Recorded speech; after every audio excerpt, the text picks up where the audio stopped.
about oil and gas, I know that there was a very topical matter, I don't know if it was last year, when His Excellency said the oil is not ours, and we all were up in arms, the oil is ours.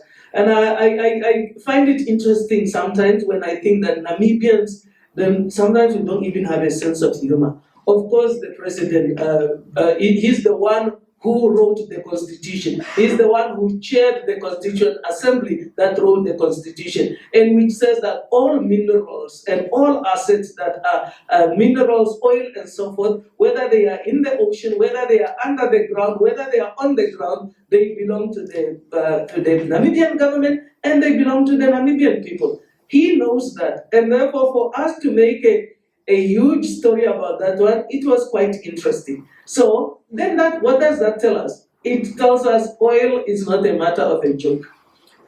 You see, we are not even laughing. So, okay, so it's a serious business. So oil and gas is a serious business. Let us come to the serious business. So there are definitely many, many questions to ask. So do we have sufficient oil?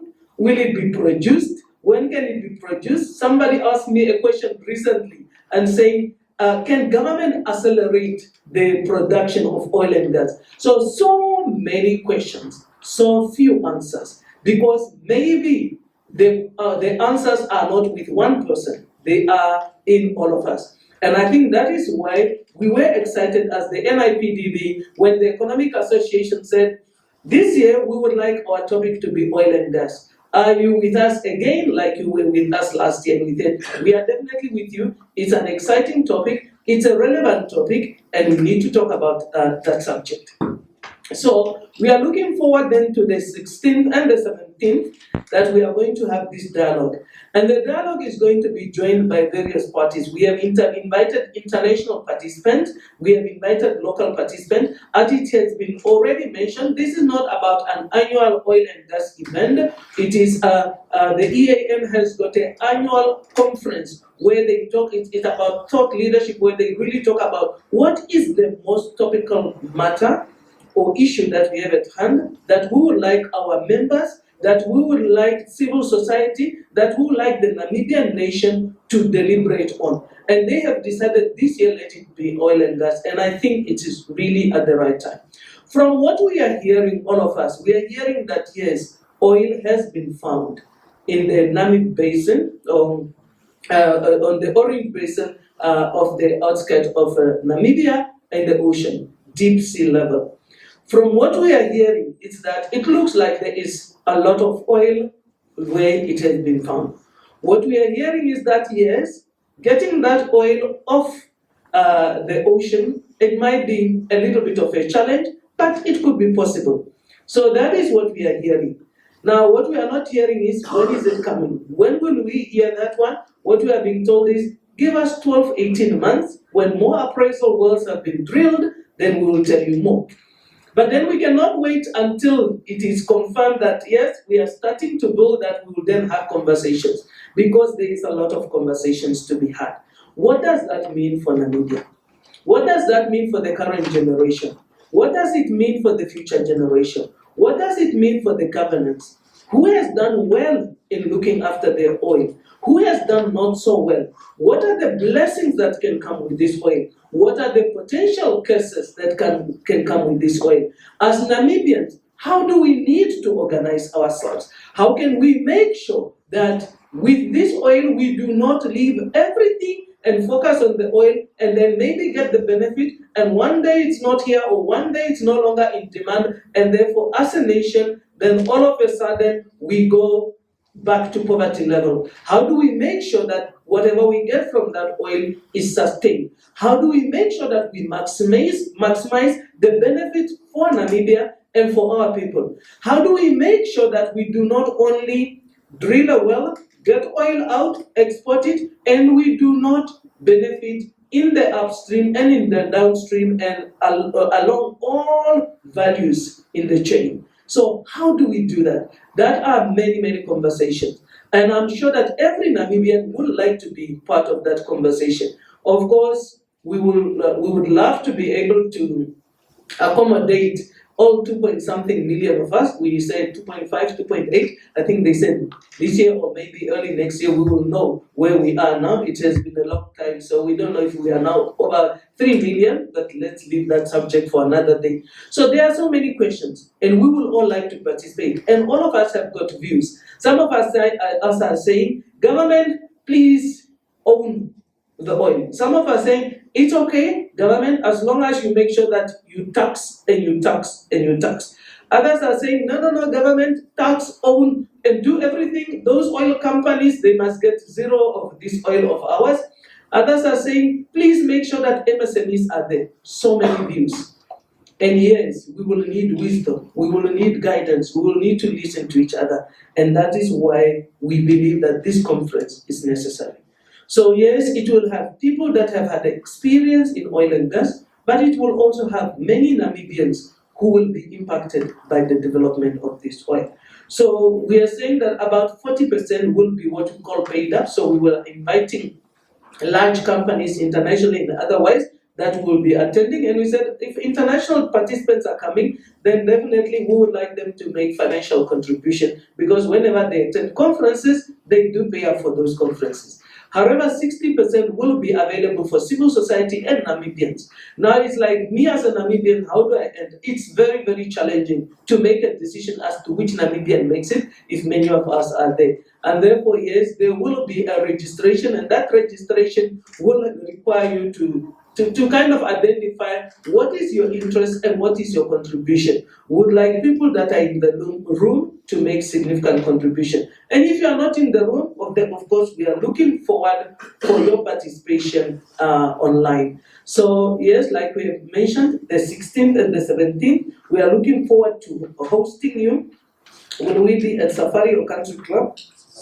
We will be at the Safari Hotel, and as indicated already, we know the organizers, the Economic Association of Namibia, the Namibia Investment Promotion and Development Board. We have got our partner Hans Seidel Foundation, who is always standing in there for us.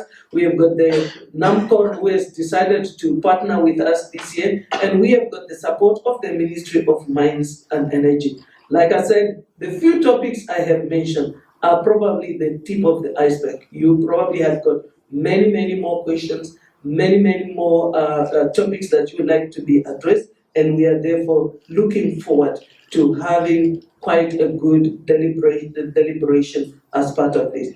We are looking forward to having our Right Honorable Prime Minister opening this event. We will also have keynote or speeches coming from like the Minister of Mines and Energy, as it has been indicated. We will invite key government leaders to be in the room, and I am so sure all of us are looking forward to having this conversation. Maybe the last point that I said, somebody asked me recently, can government do something to accelerate the development of oil, and when is it coming? So from our conversations, we are saying, okay, let us say that probably to be really just to kind of maintain more a level head, we say, let's say 2030 is the day that we say, deadline for us having oil out of the ground, let it be 2030. So whoever is saying vision 2030 is dead, maybe that was the vision 2030, that by 2030 we'll have oil. So there's a lot that is happening, and I'm telling you, I don't know who saw what when they were preparing vision 2030, but definitely something is going to happen in Namibia around 2030. Whether it is just before or there is definitely a lot coming, whether it is in green hydrogen, whether it is in oil and gas. So 2 questions I want to answer. Number 1 question is that question of when will we develop? Can government fast track? I said maybe government might fast track, but I think government and all of us, what we might be able to do is slow down the development process.